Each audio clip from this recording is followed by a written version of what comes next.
All right, it says we're live. We'll see if that's true.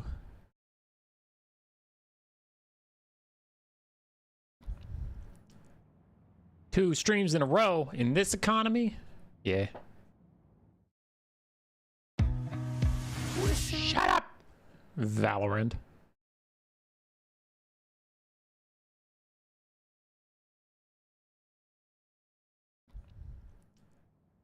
Two streams in a row.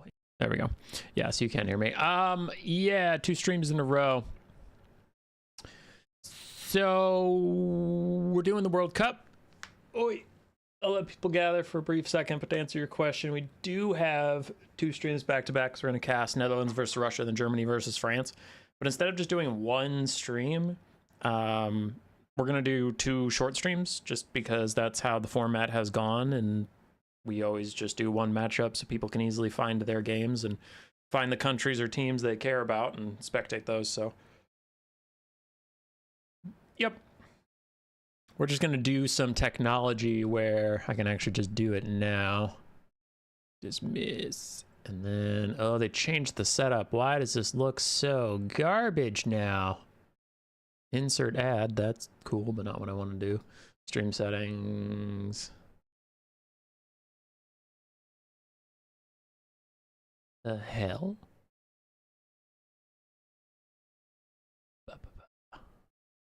Wow, they changed everything.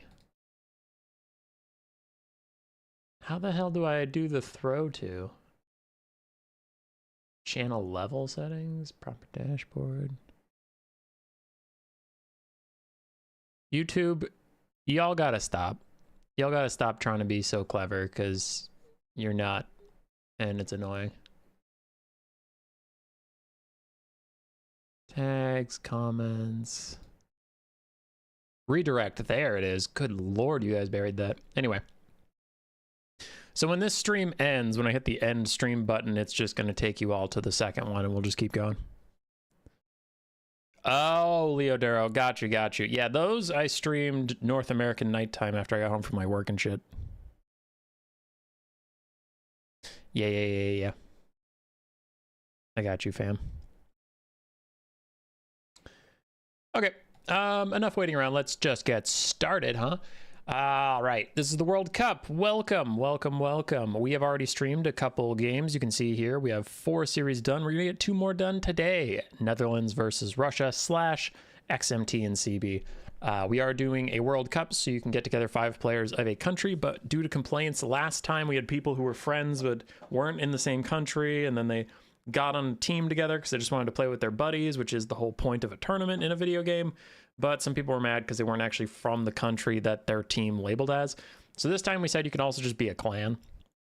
So we do have clan XMT versus clan CB, and like most of their players are from the Netherlands and Russia, but we throw the clan tag on there to acknowledge it's like, well, certain players aren't from this place. Well, yeah, okay, whatever. It's XMT, it's fine. So, yeah. The format is going to be 5 games today, regardless of the score. We will cast all 5. So it could be a 5-0, it could be a 4-1, it could be a 3-2. As how is this getting closer no matter which way I move my mouse? There we go. Photoshop's being a little dumb. I just want a nice... No, don't do that again. Don't do that again. God, you're just a dick.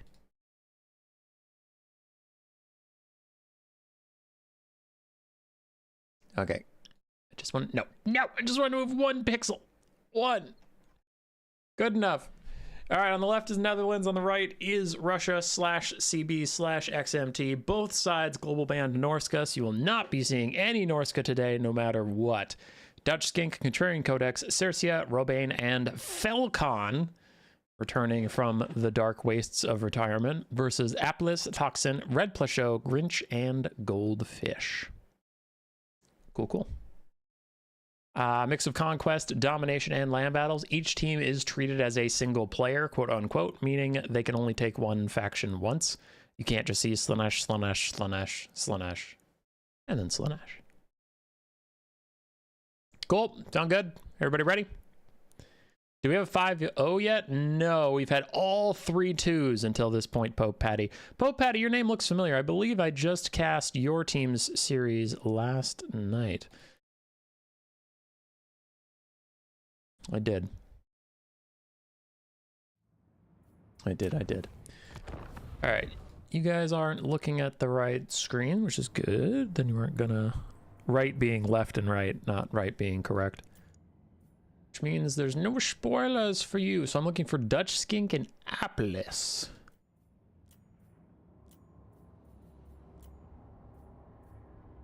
There we go.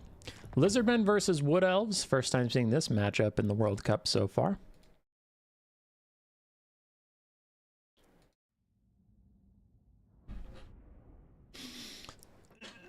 Lizards. Sadly, I was deep asleep. I had watched the VOD, Pope Patty. Did I do you justice? Did you enjoy your cast, or did you have notes, thoughts, feedback, criticisms, complaints, whining, whinging, crying? I wonder. All right, for the Netherlands, Dutch Skink with a bunch of Cold One Cavalry, Feral Cold Ones, regular Cold One Riders, and Cold One Spear Riders. Then we have Sacred Crocscore and a regular Crocscore, a Slan of Fire with Burning Head and Fireball, and then we had Red Crested Skinks, including the cohort of Tzeentch. Is there any corn action today? And I know you can see the future. I didn't check all the replays, but I'm gonna guess yes. I'm gonna guess there's some corn action in the next 4 games. Now it's time for the Wood Elves, representing CB and Russia. We have the Wild Hunters of Kronos with another Wild Hunter. Wild Rider. Eternal Guard and Dryad mixed frontline, a bunch of Glade Guard, some of which have Hagbane tips, some have Starfire shafts, some are normal. Durthu leading the front line with Flock of Doom and Sword of Death. I did enjoy the cast, but I don't like the way you pronounce Bretonia. Other than that, 1 out of 10. Wow, dude, way to be a dick. I was just trying to cast your games and be a good person, and you come in here with the 1 out of 10 accusation. Rude. Rude. Slander. What is going on with the trees, by the way? Like, this bug has been in the game forever, but there's just random trees that like to go zzz, and it bothers me. First game is Conquest. Wood Elves gonna briskly take the point, and they're pretty happy with that. Now they can just hold a defensive position. They don't have to worry about advancing if the game goes long or anything, because they do have archers. They just want to stand and fire. Lizardmen were using that time to get a full surround going, so both sides using the time well. I said 1 out of 10. Dude, Pope, I saw it. I saw the 1 out of 10. You don't need to remind me that I'm a failure as a person and as a father. My son doesn't know me. Wild Hunters of Kronos are about to get flanked. They do need to turn. Turn, boys, turn! Uh-oh. Uh-oh. Free rear charge onto the Wild Hunters of Kronos by the Cold One Spear Riders, and a beautiful banishment on some clumped up Glade Guard. Crocsgores are in, but the Dryad front line should actually hold pretty decently. Ooh, and yeah, Durthu's gonna hold this area well. Going well for the Wood Elves, the front line. The front line is going amazingly well for them. What is a problem is their back line. Some of their Wild Riders did get charged for free, and they didn't have a complete box, so the Cold Ones did find their way into the gaps. And they are going to shut down those archers swiftly. Slan's going to throw down a Burning Head, clear out some Eternal Guard. That actually should get this one to rout, letting the cohort of Tzeentch through. And the Wood Elves are in a bit of danger. Their archer lines being shut down is, like, honestly half their DPS in this build, which is bad. Lizardmen are about to take the point from Durthu and the lads. Though the way this game is going, I don't think it's going to get to the capture point. I think one way or the other, one side is going to die, as there's not a lot of jockeying back and forth and positioning. It was just both teams slamming into each other. I'm sure you're a great dad. 10 out of 10 dad. If I had a son, then yes, but the fact that I don't have a son makes me a pretty bad father, biologically. Durthu was wading his way through Skinks and Crocsgores. Ooh, he just slapped that one in the face, and it tanked it. It didn't die. Ooh, it took a Sword of Death hit, too. This Crocsgore is a man's man. He doesn't die for anything. But Durthu's still doing very well. Balance power is slightly Wood Elf favored. Just slightly. As the Wood Elves did seem to withstand the penetration of their backlines. The archers are pretty messed up, but they're still technically here and technically firing. Cold One Spear Riders and Cold One Riders recalibrating, but most of them are significantly injured. Cold One Cavalry in general, whether it's Dark Elf or Wood Elf, do not like long, protracted engagements with any kind of infantry, and we're seeing that here. they are just taking a lot of damage from these Eternal Guard, from the Wild Riders, from Dryads even. Beautiful Burning Head down to one of the last healthy Eternal Guards, so good job from the Lizardmen there. Though, I will say the Salon has been feeling a little too safe, considering the archers have been peppering him while he's sitting relatively close to the front line. So while that was a good Burning Head to get, he might want to get a little swifty and start dodging some of these shots because he's lost about half his HP. There's no Rev Crystal, and obviously he's not a life Salon, so his health is limited. Durthu senses the game is maybe slipping away from him, so now he's starting to lumber maybe closer to the Salon, who's literally not even looking at him. Don't know if he can see Durthu coming. But the Wood Elves did fall apart. Still have some healthy Croc scores, still have some decently healthy Red-Crested Skinks. There's 1, 2 Cold One Riders that are okay. And the Salon, who now realizes he's in danger. A million tiny arrows don't alert him to danger, but when Durthu comes just rolling up on him, all of a sudden he's like, oh boy, we better mobility scooter out of here. Durthu catches up to him again. The Salon is slightly faster, but just lost attack orders briefly. He has taken a lot of damage. Sword of Daith is down onto all the units in this area as the Wood Elves try and save their last real Glade Guard. And other units are rallying, but they're also just kind of routing as quickly as they are rallying. And now we're getting into the Durthu problem. There's not a lot that can kill him on the Lizardmen side. Maybe this half-health Sacred Croc score can do well, but Durthu also can't take the point back from the Lizardmen, so he is going to run into troubles later, depending on how long this game goes. That Croc score is Nakai disguised as a Croc score. Seems like he's got to be in here somewhere. Durthu lays into him with a sword, takes out 2 or 3 models on his first swing. Second swing, I think I saw another one die. Flock of Doom on everybody surrounding him, but huge damage from Durthu. And he is definitely a force to be reckoned with. That balance of power is counting him out, but like, if this wasn't Conquest, I'm not saying he's favored, but there is a legitimate chance Durthu kills everything here. With his Flock of Doom. I mean, yeah, there's just not a lot of strength left in the Lizardmen lines. They're all very damaged as Durthu's beating the crap out of the only thing I thought could even really damage him too much. Salon can sit on the sidelines and just pulse fireballs at him. That will be good damage overall. I don't know if it'd be enough. Balance of power might just take him out with army losses. We'll see if he can get another Flock of Doom off. That would really help save his life, because then he could rout these guys. But that fireball might just end the game. It was overcast too. Thankfully for Durthu, it did some damage to the Salon, but it's not enough to hold off the army losses. He gets knocked out. Has Codex lost yet? Yeah, dude. Yeah. For Dutch Skink, Fire Salon did pretty well. Red Crested Skinks did pretty well. Cold One Riders, more mixed. The Spear Riders did better than the regulars, and then the Croc Scores did fine. You know, aside for Double C, Durthu did very well. The infantry mixed, but mostly got destroyed. The archers didn't get a ton of time to get their value out, but even then they still did fine. And the Wild Riders were really the big downside for the Wood Elves. They both just kind of got caught napping.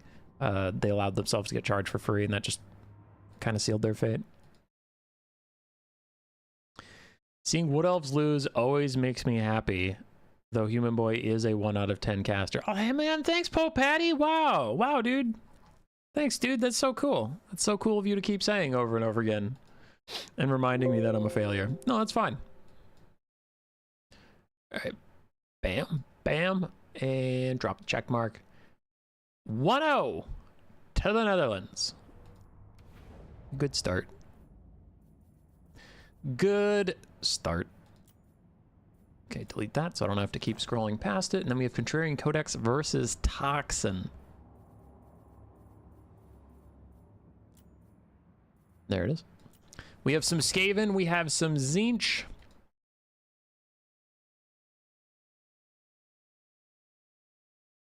Human Boy, I heard you like Tzeentch Kite. Get ready. Good. Favorite team? Probably the Netherlands. They have a bunch of seasoned tournament players, and the CB Russian team here haven't been on the tournament team as much. All right, for the Scabrinos, we have 2 Doom Flayers, Teethbreaker Rattling Guns, Natty Boobo Sharpshooters, Warp Block Giselle ROR. Then we have some Skaven Slave Slingers, Poisonman Globes, a Gracier of Ruin with Warp Lightning and Howling Warp Gale, plus the Dreaded 13th spell. Couple Rat Ogres here and there, and a front line of Clan Rat Spears. Ooh, and dogs. For Tzeentch, we have Kairos Fate Weaver making a comeback in this tournament, and I'm not excited about that because I hate his style of play, but he does have Blue Fire and Tzeentch's Firestorm, plus all of his spellcasting abilities. He's going to start off by peppering down the Poison Wing Globes. For the rest of the Tzeentchian army, we have a couple Skirmish Cav in the distance, Chaos Furies of Tzeentch, Forsaken and Marauder front line with some Pink Horrors. And that's about it. It is Conquest, meaning the Skaven have to hurry and take the point, otherwise Tzeentch will have nearly infinite time to spellkite them.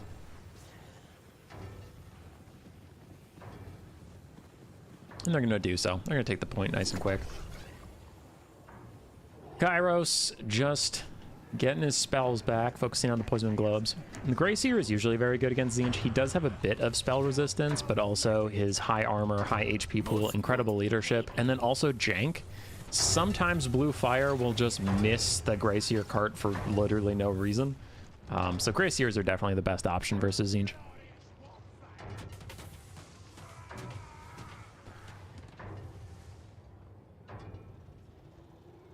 Kairos is kiting around. Now, the joys of a replay is I can hit this fancy little button. Blue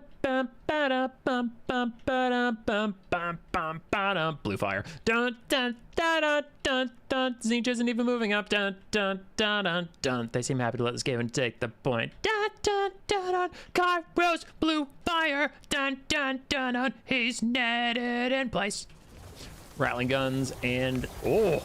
Natty Boo with sharpshooters also shoot at him, but he tries to land to get out of their sight range, but that does put him in front of a bunch of Doom Flayers. And Kairos' melee defense is only 20, so he is actually going to take a lot of damage here. Oracle of Eternity is popped, giving him 44% damage resistance as the Grey Seer comes over. And a tier 3 army ability of Tzeentch is thrown at the Skaven lines, but they dodge.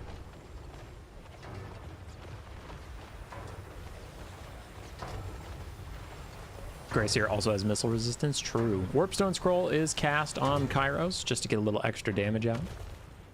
And there's the first Gaze of Fate, just netting the Grey Seer to let Kairos try and get away as Nabu sharpshooters continue to pepper him down. He has lost a lot of HP, and there is another Howling Warp Gale, this time overcast, so he is really gonna have a tough time moving, and the Jezzails again will just tear apart his flesh. Down to 2,000 HP. Pink Horrors push away the Grey Seer, though he is not as concerned as Kairos should be. As the Teeth Breakers get back in range, they're gonna finish him off. And that could be an early death knell for Tzeentch. Losing their Lord, losing their caster, also loses their access to their army abilities because they can't cast any more spells. And it's just a massive differential just this early in the game, so it's gonna be brutal. Kairos did overplay his hand, run right into the Grey Seer with some of the best nets in the game. There's a caveat that they only work on aerial units, but as long as there are aerial units you're trying to net, Howling Warp Gale is disgusting as far as spells go.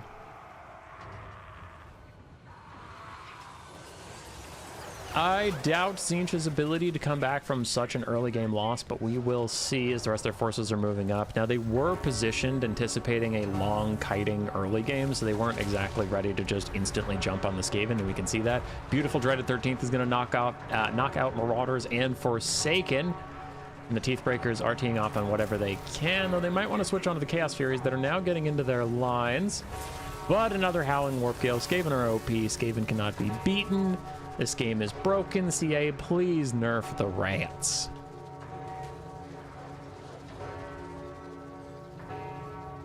There's two things I can't stand.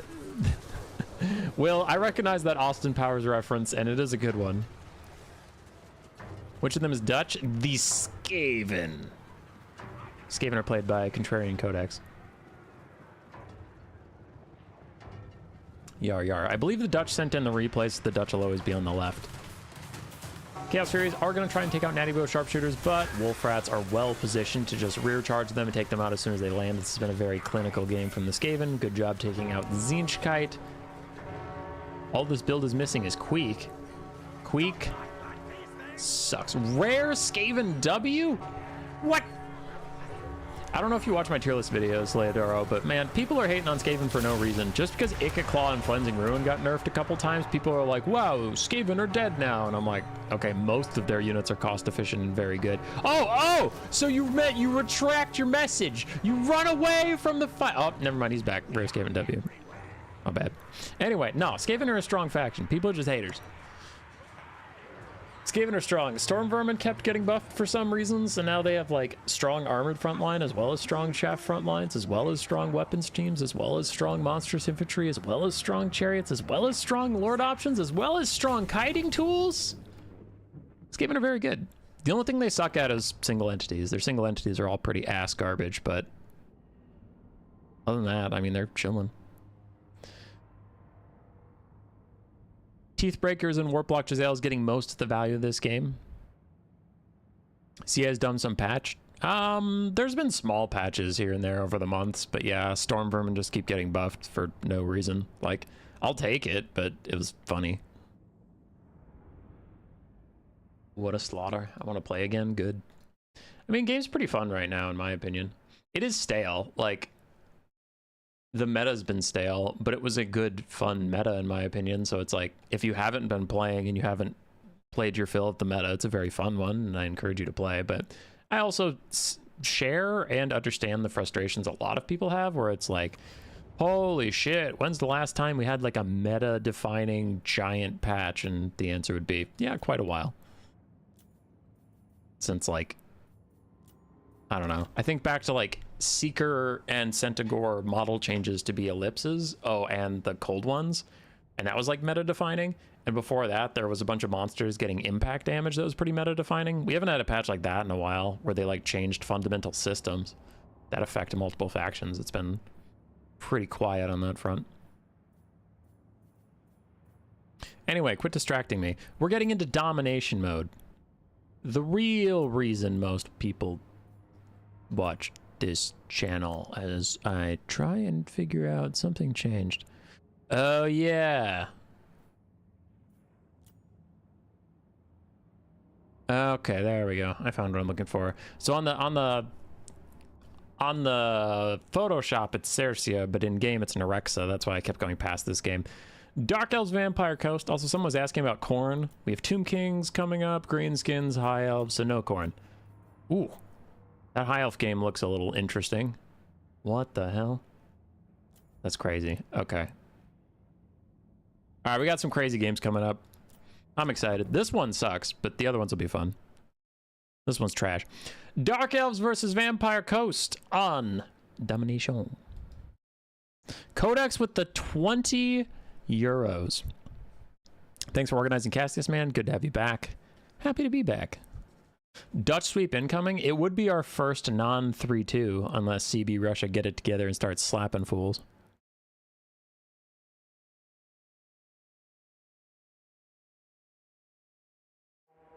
Many of those changes made people unhappy. Yeah. I'm not saying all meta changes are good, but there are people... I was just addressing that there are people who are currently unhappy because the meta has been the same for a while. Not that all change is good change. For the Dark Elves, Neurexia starting out with a good amount of range. 2 bolt throwers to try and harass the Vampire Coast if they summon mortars or anything. And then we have a couple skirmishers, front line of bleak swords, and then Dark Riders getting summoned. Double Canid Assassin. Neither of them have Web of Shadows, so they're both just natural Canid Assassins. I guess they're there for Foot Noctilus?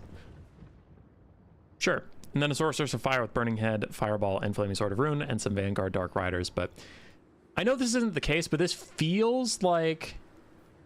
Pope Patty, I see that. Thank you for the 10, and thank you for telling me I have 10 out of 10 casting. I'm the greatest. The Dark Elves, I know they didn't, but it feels like they left some money at home. Like, this just doesn't look like a complete starting roster, but the Canid Assassins are a little more expensive than I'm used to, so, yeah, fair.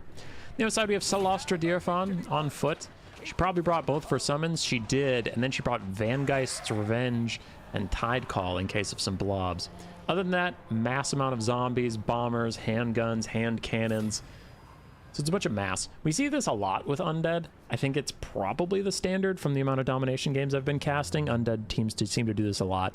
They summon their front line en masse first because they're so slow to get to the point that They just want to get some battlefield presence, and then they'll summon in the support later, like Mourngulls, Animated Hulks, Scurvy Dogs, Bomber Bats, Artillery. Any of that stuff is either fast enough or has long enough range to get to the front line. But if you summon in like zombies, they just take so long to get here that you're just sacrificing a lot of battlefield presence. So I think that's why Undead tend to do that. And as we can see here, we have some Artillery Gunners and Fellbats getting summoned in, so feeling pretty good about that prediction. And Animated Hulks. Hooray! I'm not horribly wrong. Big problem. The Vanguard Dark Riders that were hiding in the trees are starting to reveal themselves, and the Vampire Coast are going to have to deploy some kind of rapid response units to keep the Shade Wraith Gunners online. Otherwise, that's just free value for the Dark Riders. As for the Dark Elves, I haven't been watching what they've been spawning, but it looks like we have Black Ark Corsairs coming in. So they're trying to summon in more infantry to take the points. Looks like Dark Elves are going to have to sacrifice the points early and take them back later after dealing some damage. We can see here the Bleak Swords are trying to back off. They don't want to engage in combat just yet, and a Burning Head goes a bit wide. Ooh, Canadian Assassin's getting gunned down in the streets by these handgunners. One of them lost half his HP on the charge. Pretty brutal start there. Dogs have spawned. And do the Vampire Coast know that these Dark Riders are here? Yes, they do. Okay, dogs found them. I was wondering, because the Animated Hulks were just letting them go by, so I wasn't sure. Aw, thanks, KBH. Aw. Got some positivity in the chat, and there we go. Vampire Coast now with the triple cap.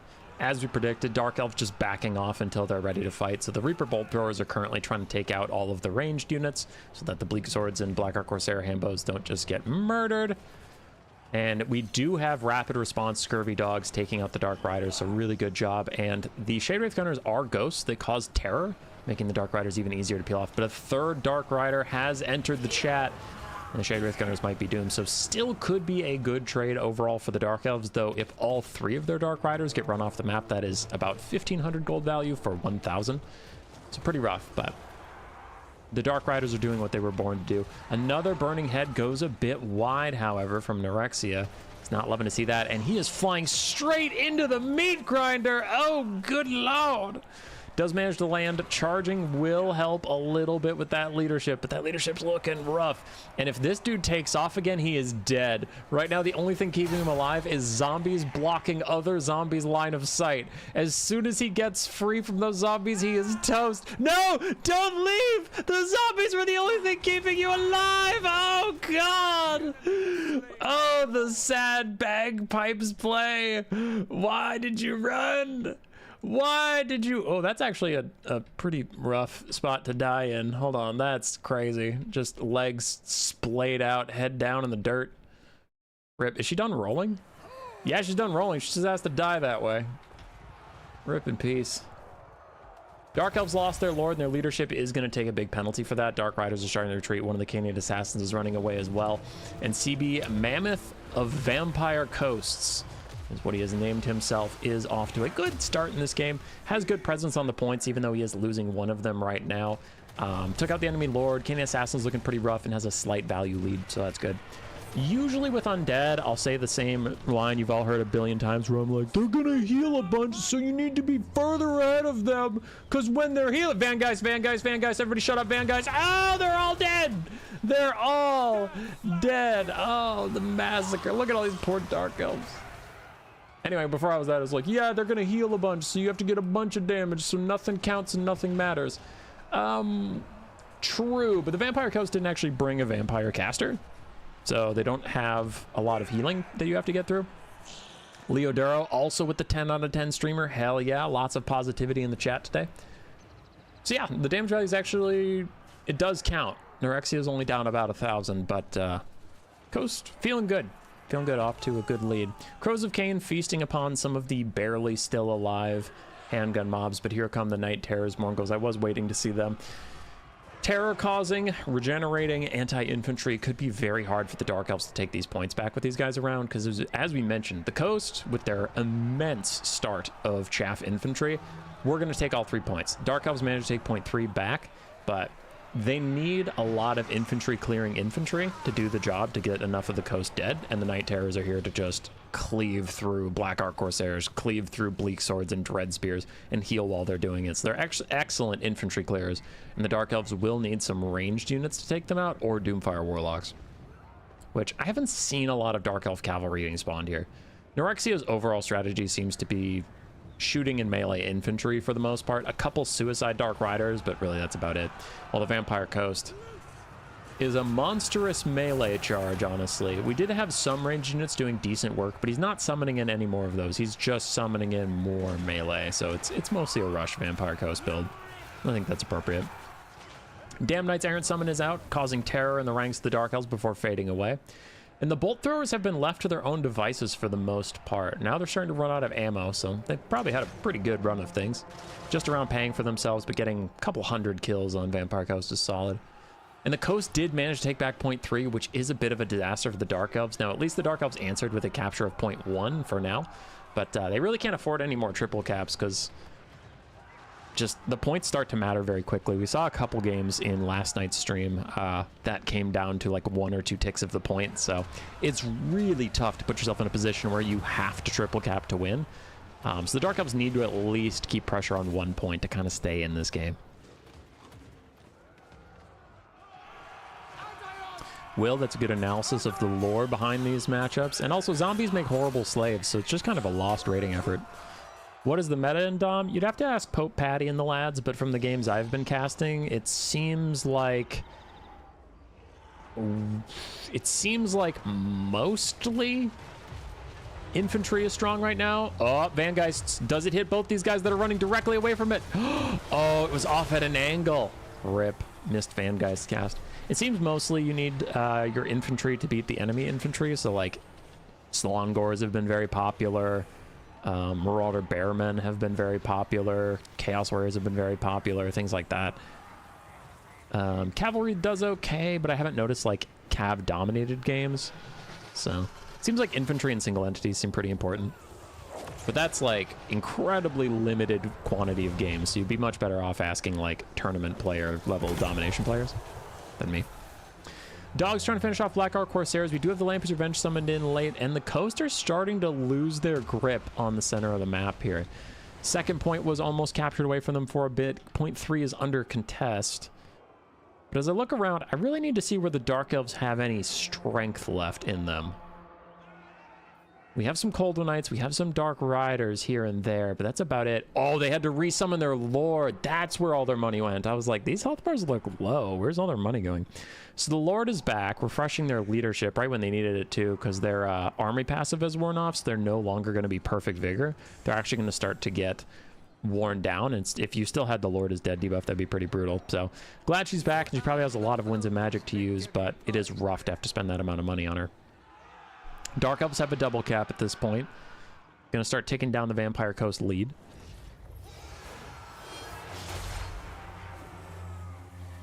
Human Boy Dom streamer?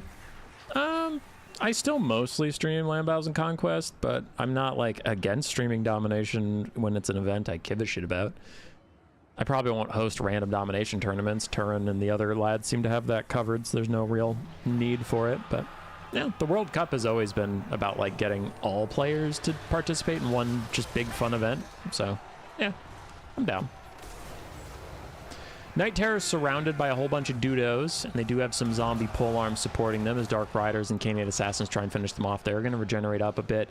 Vampire Coast starting to lose a lot of momentum. They took some time to summon some more expensive pieces like the Lamper's Revenge, like the Night Terrors at one point. And they're starting to lose momentum. We can see why they started the game with so many infantry is because it just takes them so long to get their infantry back to the point. We did see this polearm and then 2 regular deckhands mobs get to point 2, and already 2 of the deckhands mobs are dead. So we're going to see. Lamper's Revenge will value trade amazingly well versus everything the Dark Elves have that isn't ranged. So unless the Dark Elves want to stop and cast another Reaper Bolt Thrower, or, hey, some Dark Rider Repeater Crossbows, there we go. They just can't match the Lamper's Revenge in melee effectively with anything the Dark Elves reasonably can bring. Like maybe if you brought a Charybdis it would do okay, but even then actually the Lamper's Revenge might do fine. So you just gotta shoot them, and it looks like the Dark Elves have acknowledged that. Animated Hulks and Lamper's Revenge cleaning off point 3. Scurvy Dog's also here to lend a little bit of capture weight. We do have this Black Ark Corsair Hambo is just sitting on the edge of it, lending a little bit of capture weight to stop the Coast from getting it for free. Night Terrors are finally going to be whittled down, though they did almost take out those Canid Assassins, and the zombies are also going to die. Vampire Coast just about to get a double cap back. Animated Hulk's going to chase away these Black Ark Corsair Hambos with the help of Lamper's Revenge. And where are the repeater crossbows going? I thought they were summoned exclusively to shoot at the Lamper's Revenge, but they are ignoring the Lamper's Revenge right now and actually going to get caught by scurvy dogs, so I'm a little scared about that. Dark Elves' late game strategy seems to be fuck infantry. We're going to spawn as much light cavalry as possible, and they're currently charging into dogs. Seems to be working for them so far. Here comes some more infantry. The coast starting to summon them in. The coast do have a double cap again, which is impressive considering all of their infantry are dead, so holding these points is quite difficult. Zombies are fading away. Dire Wolves also going to fade away. Scurvy dogs, whatever. It's just a reskin of the Vampire Count's Dire Wolves. And other scurvy dogs are also trying to chase the Dark Rider repeater crossbows. But there's more Dark Riders here to just kill them off, so yeah, that is unfortunately a waste of a dog unit. Don't love that. I think the coast need to slow down and get a concentrated push instead of trickling in dogs like this, because they just lost about 1,500 value of just slowly feeding dogs into a Dark Rider blender, and I'm not a fan of that. Leodoro, who is winning in the overall event right now, the Dutch are up 2-0, so if you want the Dutch to 3-0 sweep, you are voting for the Dark Elves. In this immediate game, it's very up in the air. Currently, the Vampire Coast are up on tickets, as you can see. The Dark Elves have a second capture point, though, so the Vampire Coast will have to take it back at some point. Value-wise, it's very even. The Dark Elves have some pretty impressive health bars, but if you look, these are cheap garbage-ass units, while we still have a very expensive self-healing Lamper's Revenge, a very expensive Solastra who's full HP, and we have incoming support, and we have Morngulls. So the Vampire Coast do have plenty of tools on the map. I'd say both sides have pretty equal on-the-field components. It's just the Dark Elves currently have more map space, which is important. Lamper's Revenge shotgunning down Canadian assassins that are hunting Solastra. Solastra's going to go duel them, hoping her terror can get rid of these guys. Are they naturally immune to psychology? Ooh, they are. So her terror is not going to help. But naturally routing, I mean, naturally routing also works. Dark Elves going for a triple cap, which would be a disaster for the Vampire Coast. They have such a hard time retaking these points. As the hand cannons are attempting to kill the Sorceress of Fire for a second time, the halberds, I think, correctly identify they can't peel for the guns right now. They need to get on the points. They need to keep moving. They can't be distracted, because they'll get, what, a couple hundred damage on her, then she'll just push out and fly back into the sky. And meanwhile, you wasted 30, 40 seconds trying to get to these points, which desperately needs to happen. As now it looks like the triple cap is complete. Vampire Coast stuck with 250 tickets left to win. Dark Elves climbing quickly with 500 tickets left to win, but a triple cap meaning it'll get here very, very fast. Hand cannons bogged down by Dark Riders. Fellbats will get a rear charge in that should rout off maybe both Dark Riders, because one of them is going to rout and that'll take the other one away with it as it loses a nearby allies are routing. Oh shit, we should run too. And the Lord is also going to run. So the hand cannons will be back online. The zombies need to keep marching, need to keep pushing forward. As Lamper's Avengers sitting in double Black Ark Corsairs, they're plenty happy to take that fight, but their capture weight is lacking. We have more deckhands mobs trying to get here, but can they get there with 23 speed? Try and get to point 3. We will see. Point 1 appears to be the Vampire Coasts to take, though we do have some Bleak Swords sprinting through the trees, offering their capture weight, which dogs and Morngulls will have a hard time out capturing full health infantry, and especially in the amount of time. Dark Elves have nearly caught up on the capture weight. Still the Vampire Coast march forward. And these guys don't have a flag, but this is a half health unit of Black Ark Corsairs. I don't know where their flag is. They lost it. Sacrifice from the handbows, who are very injured, but they just want to stop the zombies from reaching the point. So they'll push those guys away. Solastra's offering terror to the Lamper's Revenge. Do Lamper's Revenge have their own terror? I don't think they do. No, they just have fear. So she's trying to push them off. It's getting really dire for the Vampire Coast as they just murder Dark Elf after Dark Elf. They're winning so many physical engagements. They're killing so many Dark Elves, but it doesn't matter because they don't hold any of the points right now. And the Dark Elves are just putting on their best Skaven cosplay and sprinting into the meat grinder just to hold the coast back for a couple precious ticks of points. Dark Elves seem to be retaking point 1, which they never lost. They were just on the precipice of losing. Point 3 they are going to lose, and point 2 they're going to hold. I don't think the coast has enough speed left in them at this point. What up, Bertelios? Bertolios. Yeah, I got it right. I got your name right. You can't tell me you got it wrong. There is no hope at this point. The Vampire Coast have captured, but they do need a triple cap, and I really don't see that happening in the amount of time they have. The Dark Elves are going to win in 40 seconds unless 1 point is taken, then it would be 80 seconds. Which, do you see 40 seconds worth of Vampire Coast slamming into points, instantly clearing out all these guys and taking them? I don't. Unless you had a Lamprey's Revenge. No, wait, sorry. Vangeist's Revenge. A lot of revenge on the coast. But like one Vangeist's Revenge down, 3 or 4 infantry piled up on each other. Bam! All the infantry are dead. No capture weight. Points are for you. Could work. It's not going to. It's not going to happen. As we get 2, 1. GG! Dark Elves win. Pope Patty pointing it out. Crazy comeback for the Dark Elves. It's true. I mean, they lost their lord early on. Then they had to resummon her and nearly lose her again. But their fundamentals were strong.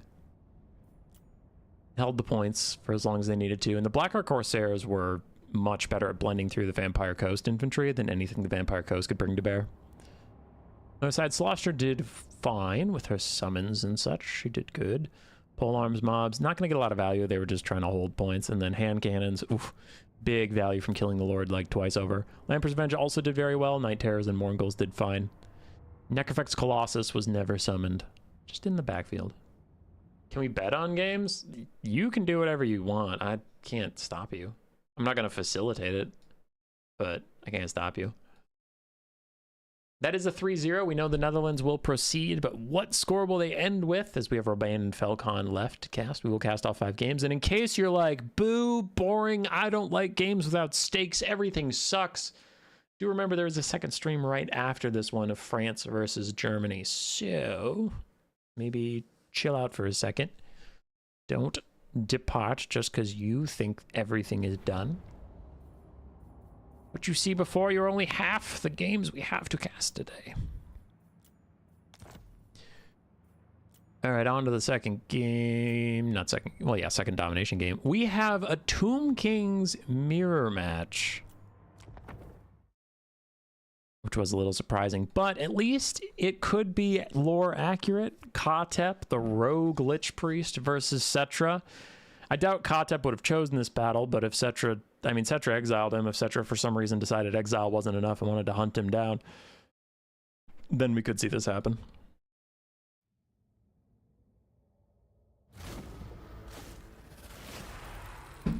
Hey, user. How you doing?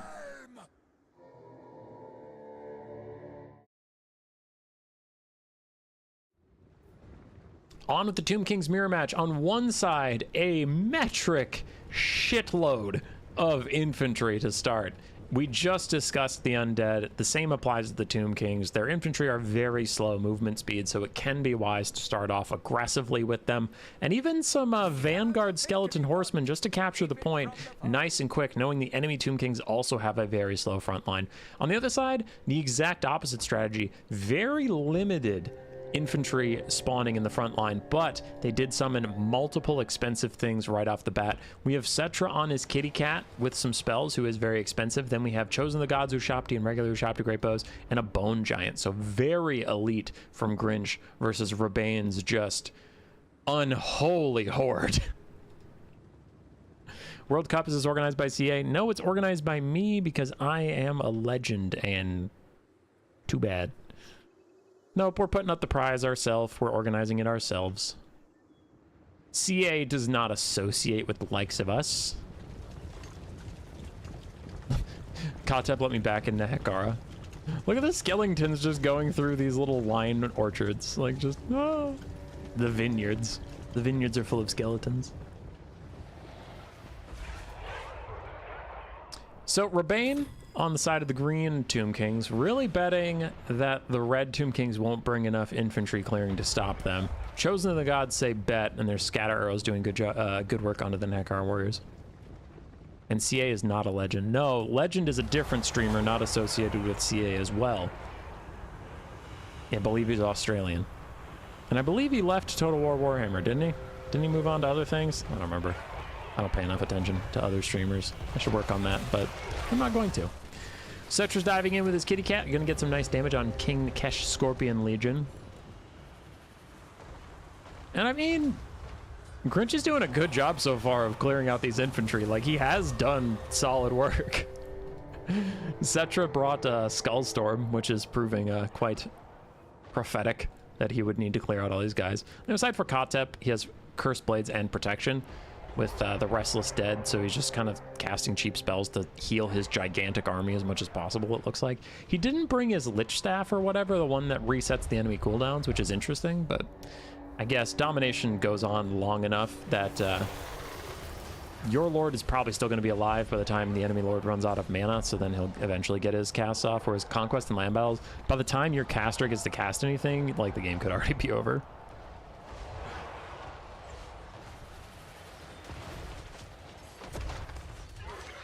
All right, sounds like Legend is focused on being a loving father, which, whatever. Nerd! Nerd.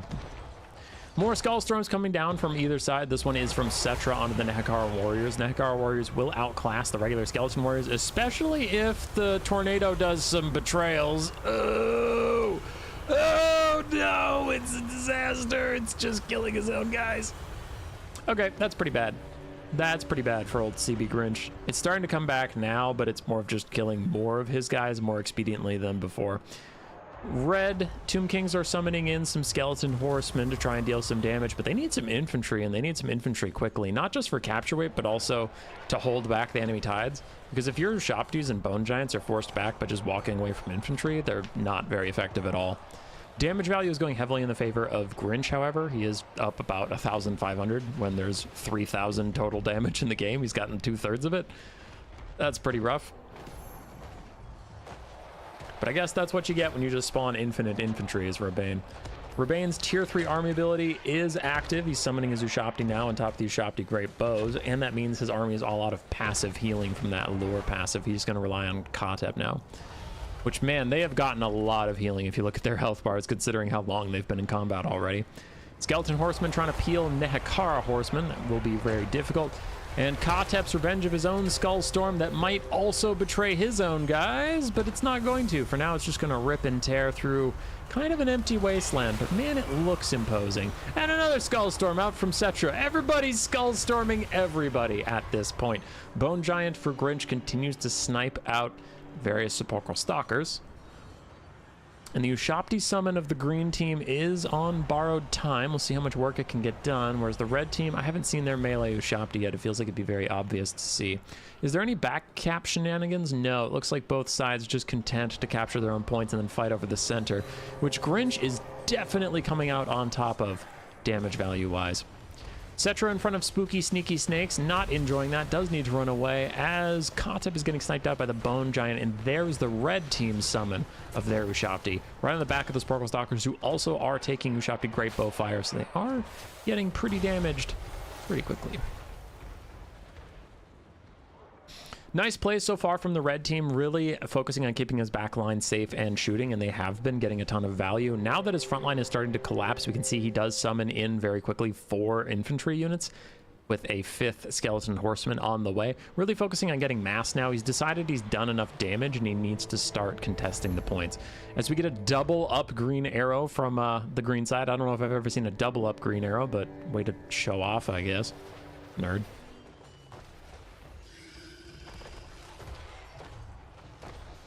Tzeentch's back in with another Skullstorm. He has 300 kills and climbing as he charges back through these guys. Crumbling is going to start taking some of them out. Robane has, I mean, I guess he's holding the points. I guess he's happy with it. Okay, who did that one?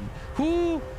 Both of you are just suicide pacting your own infantry at this point, as one of those 2 tornadoes had to be Robane's and he chucked it in the middle of his own unit, so I don't even know what that's about. This game's wild. But sure, Bone Giant just starts to wade into the fray and shoots his own Skeleton Horseman in the back. What is going on? Focus up, son. Focus up. Why is everybody killing their own troops? You don't need to do that. You don't need to kill your own troops as those Skeleton Horsemen fade away. The Ushapti summon for the red team will also bite the dust soon As the Chosen of the Gods fire their last 2 volleys, the regular Ushapti still have 7 volleys left. They're using them on Sepulchral Stalkers, and without Sepulchral Stalkers, Tzeentch might be unkillable. As the Kepler Guard come here, Robane with more Skeleton Horsemen and more Kepler Guard. Man starts the game with like 30 infantry, and he's like, you know what this could use? Some more fucking infantry. He can't win like this, can he? You can't just throw infantry at the problem until the problem goes away. That's not how anything works. That's not how you're an adult in a society. You can't just be like, man, this fire sure is on fire. I wonder if I throw more fire at it if it'll stop firing. That's not how anything works. You can't do that. I hope you lose. Stop summoning infantry. Summon anything else. What are you doing? All right, I'm a Grinch fan. I hope he wins. I hope he kills 10 billion infantry, all of them, as Tzeentch has 450 kills. I hope he kills all of your infantry, and the Bone Giant should get some Nehekara horsemen instead of Kotep, because fuck Kotep, I guess. He doesn't give a shit. Also, Tzeentch doesn't give a shit about Kotep. No one gives a shit about Kotep. Why? He's just Kotep. Oh, he has 76 speed. He's on a horse. Okay. I mean, the Bone Giant can snipe him if he's on a horse. I thought he was on foot, and Tzeentch was just ignoring him for no reason. All right, Carrion and Rabane's infantry are starting to show up now as Nehekara horsemen charge some Carrion that are disrupting his Ushapti great bows, but they're Ushapti great bows. They're going to be okay. They're going to be fine. It might work if Grinch can't clear fast enough. I believe in Grinch as the Bone Giant gets a nasty shot onto Kotep. Grinch is close to taking point 2. He's getting more capture weight on it, and Tzeentch's killing more boys. I don't know if we have any more sandstorms left, but we might need one on the Kepler Guard just to clear those guys out. As the Nehekara horsemen and the spears are freed up. They do need to hurry up and get to the points, though. Like, they killed the Carrion. They got to keep moving. And Rabane summons more fucking skeletons. He summons 3 more skeleton warriors and a skeleton horseman. He's just gonna mob the points. There's a nice sandstorm from Tzeentch doing great damage onto the Kepler Guard and the skeleton horseman that he's dealing with. And we have a Tomb Scorpion. Hey, Tomb Scorpion, how you doing? And Necropolis Knights halberds. Grinch is calling his bluff. Grinch is like, you can't just win this game with infantry. I defy you. I defy you, sir, to win this game with just fucking infantry. As Grinch has a 4,000 damage lead.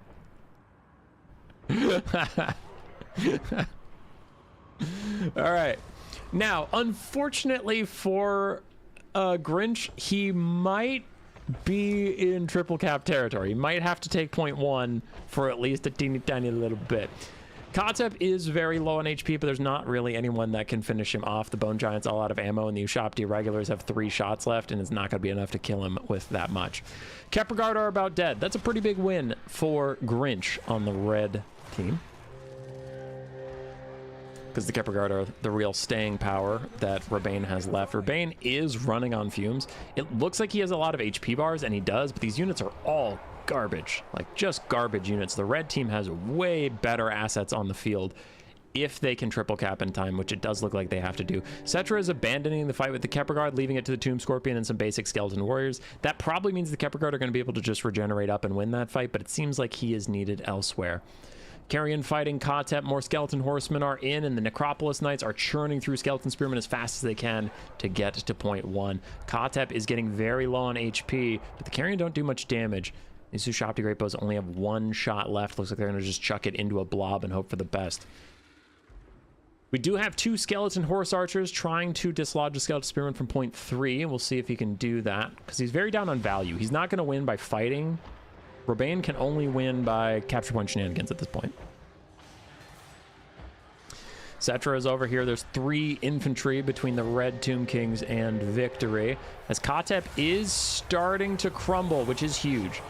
Because without the Tomb King's Lord, it means all of their units will crumble faster and even disintegrate faster, which will be pretty huge for clearing them out, especially getting rid of their capture weight. Necropolis Knights and Carrion are still on to Kotep. He is dead, and there's another Skullstorm right in the middle of a bunch of infantry, so really good stuff here from Grinch as he tries to take these points. Capture point's getting dangerous, but he is capturing point 1. Point 3, however, is slowly going to the skeleton horse archers, and point 2 is going to the Kepper Guard, barely, kind of, sort of, potentially. Now that the Tomb Scorpion's back on it, should be fine. We get some Eyes of the Desert and Carrion summoned in to try and go get to point 3, but Carrion don't have capture weight, and the Eyes of the Desert are too slow. He's gonna capture point 3! That's messed up! Point 1 belongs to Cetra and the Red Boys, and Cetra and the Red Boys are killing so many dudes, but he lost point 3! Did he lose point 3? No, he's holding on to it barely! Sepulchral Stalkers, where are you, you pieces of shit? No, get to the point! Oh, they didn't quite take it. But he did have a triple cap for a bit, so does Grinch still need a triple cap, or can he close it out now? I'll do the math when it gets a little closer. The Carrion are killing off the Skeleton Horse Archers, which means these Spearmen should be able to take it back. Meanwhile, in the center, Red still holds. Meanwhile, in the flank, Red still holds. So Red is catching up on tickets. They need a triple cap at some point. It looks like it kind of supposedly seems like. He can't just win by summoning infantry. It can't be so. As we are starting to get more capture weight. No, Skeleton Horsemen, keep going. Skeleton Horsemen, keep going. You gotta get on the point. You gotta get on the point. You gotta get on the point. Why can't you get on that goddamn point? What are you doing? Get in there. Get your stupid bitch asses on that point right now. What are you doing? No, it's a disaster. The Sepulchral Stalkers aren't firing because they're not in range. The Skeleton Spearmen aren't helping. The Horsemen aren't helping capture. Please. I don't know why I'm so panicked about this, but I am. There's something in my bones that doesn't want someone who's down 4,000 to 5,000 in value just to summon infantry. All right, he's gonna take point 3. It's gonna be okay. He's gonna have a triple cap. It won't matter how far ahead his opponent is on victory points if he has a triple cap. The green side is making no inroads on point 1 because of the shitload of better units that Red had on the field at the time. We do have some Skeleton Horsemen trying to do shenanigans. Carrion and Tomb Scorpion say no. Point 3 is reclaimed by the Red Tomb Kings, and the Skeleton Horse Archers are dead.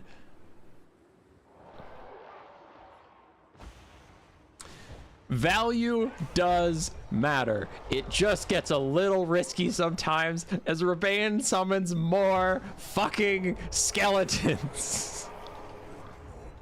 He can't do this. He can't just summon skeletons. I'm so mad. I'm so genuinely pissed off.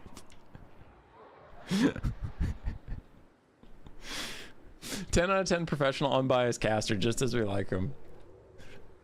What can I say? I like more than just the same 5 infantry to get summoned over and over again. Ugh. My stomach hurts from yelling. All right, Skeleton Horseman trying to capture the point. That's not going to happen. It is still triple cap for the red side. All we have are slow-moving infantry trying to get to the points. There is no hope for the green team. There's no hope.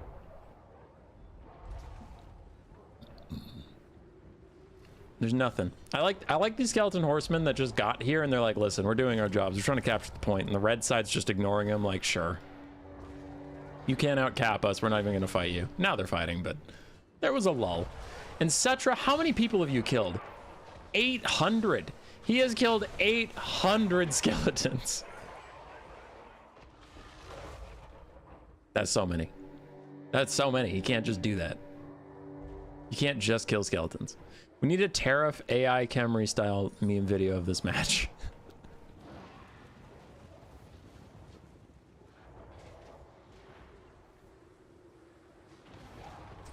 Puppy's here. Hazel's here. She heard me yelling. All right, I can actually fast forward at this point because there's no mathematical way that green comes back. So there you go. Whew. It was looking a little silly there for a second, but Grinch clutched it out. Until this day, I didn't know why people don't like mirrors. Ushapti did well, Bone Giant did well, Cetra did well. Necropolis Knights also turned through nearly 200 people.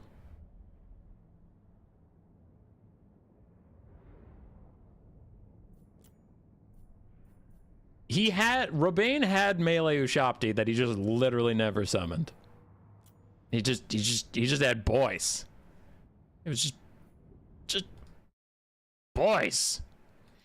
All right. But that does put a win on the board for Grinch and CB/Russia. They will not be swept by the Netherlands this day. Final battle of this matchup, though there is a second matchup right after this one, so don't you leave. You stick around. You stick around. Hey, look at me. Hang in there.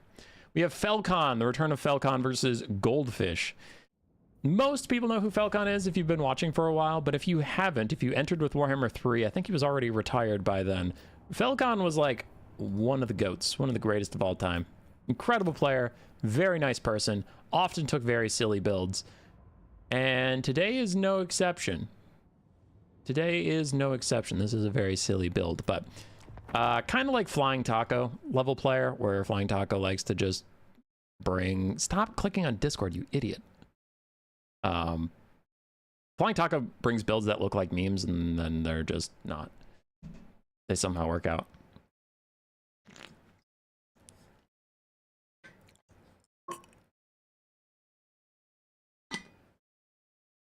Is this the OG Felcon? Yes.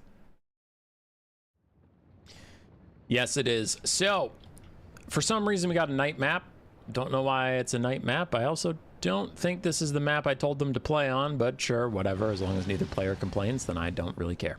We have Valyrian Reaver Archers, an Archmage of Life on a Moon Dragon with Dwellers Below and Earthblood. We have a Merworm, Valyrian Reavers, Ship's Company, the Fireborn, and then some Spearmen. On the other side, 4 greenskins, we have Forest Goblin, Spider Rider, Archers, Savage Orc, Boar Boy, Biggins, Savage Orc, Biggins, Goblins with Spears, the Crimson Killers, River Troll Hag with Fate of Buna and Spirit Leech, Gorbad, Iron Claw with Morglor the Manglore. Orcs are best, DeBoss as a plan. And then more Pig Cav, more Savage Orc Biggins. All right, Merworm, let's see it.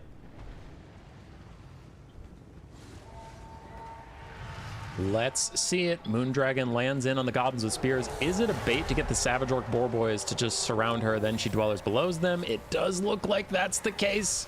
They don't notice it's a trap in time, and they are going to get hit with the Dwellers Below. Big old damage onto the Goblins. Not as much damage on the Savage Orc Boar Boy Biggins, however.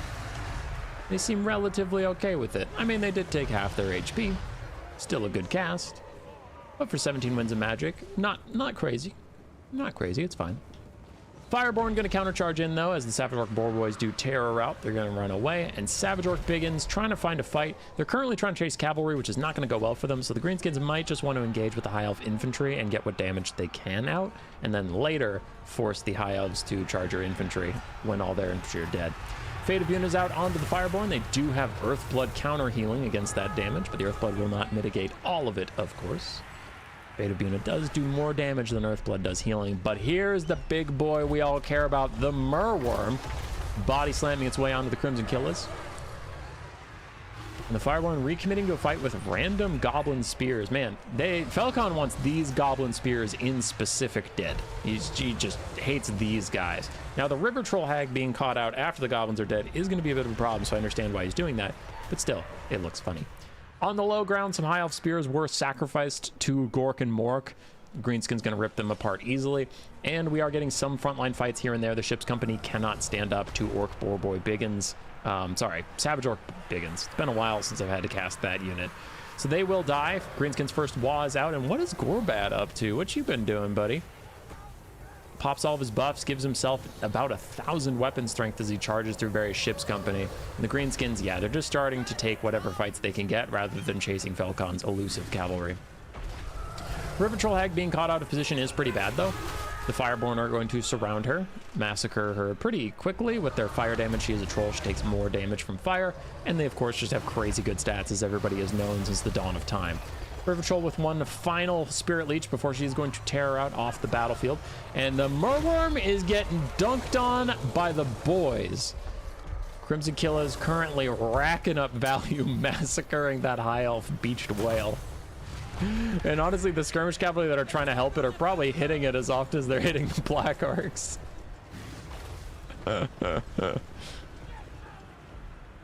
Pretty sure they increased the AoE effect size for dwellers. Yeah, I think they made it bigger, but they made it do less damage. Bounce power is about 50-50, though the High Elves do have a life caster when she's not casting dwellers below. She does have Earth Bloods to share with the team. The Murworm also has its own slow regeneration, which I did forget until this exact moment, so it's fine taking damage from the Crimson Killers, as it's just going to heal back up, I suppose.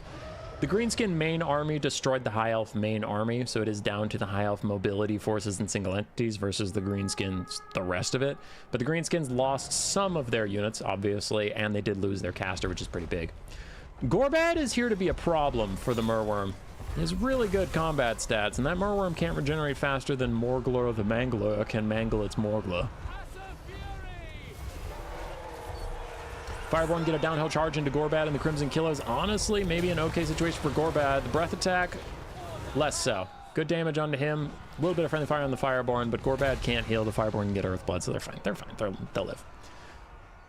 Balance of power, still 50-50-ish, going back in the favor of the High Elves, as Gorbad is now getting sniped out by a Dragon, a Murworm, and Fireborn. Bruh is surrounded. He's going to rout any second now. He is not immune to psychology, so he does rout. The Crimson Kill is also leaving. And the Greenskins have a couple skirmish cav trying to help out, but the Boar Boys were not in place to get Gorbad out. And now the Fireborn are just going to walk him off the map. The Murworm's also trying to hit him, but it's too slow. Just let the Fireborn do it, and you guys go do other stuff. Without their Lord, without their caster, the Greenskins are pretty static in their strategies. They don't... Wait. That's a Spirit Leech. She's back? Felcon, she's back? You, a wizard, knows better. You can't just let the River Troll come back, Felcon, my boy. All right. Felcon's washed, everybody. Fireborn and the Murworm get a downhill charge on the Broken Tusk mobs, who did show up to try and save Gorbad. Now, the Moondragon thought about joining that fight, then instead decided not to make the same mistake with Gorbad as she made with the River Troll Hag. Or she did. Why don't we just let everybody come back? Lyran Reaver Archers covering for Felcon, because Felcon's too lazy and old. Can't stop me from saying how I feel. You can't. You just can't. Broken Tusk mob are shattered. Gorbad is right next to the edge of the map as the second and final walk comes out. The River Troll Hag is still rallying, coming back to the fight. I wonder if she could have a fate of unit for the Fireborn. Felcon equals noob, says Goji. Hey, Goji, and it's true. Hope you're doing well, my friend. Lyran Reaver Archers are going to charge on the River Troll Hag. She can hold her own for a little bit, but her leadership is quite low, especially with Gorbad either dead or about to be. If he goes off the map, she is going to rout instantaneously. So honestly, the Lyran Reavers aren't going to kill him. They should just back off and let him finish going off the map just to get the leadership spike on the rest of the army. But Felcon seems pretty intent on actually trying to get the kill bonus. Bounce power is heavily in the favor of the High Elves. I do tend to agree. We still have a lot of Savage Orc Biggins, some Boar Boy Biggins, but their leadership, as we mentioned, is about to rout one way or the other. And yeah, Felcon just backs off. He's like, fine, just get off the map. I don't give a shit anymore. River Troll is routing yet again. Goblins are routing all over the place, and we have one last uphill charge by Savage Orc Boar Boy Biggins, which is pretty difficult to pull off. Even if you're just fighting Lyran Reavers, you're not going to get that much impact damage going uphill. Fireborn charge straight into Savage Orc Biggins as army losses hits. Never mind, Felcon won the game. He's back, baby. He's back. He's so back. He's the best player of all time. More like Morgla the Modla.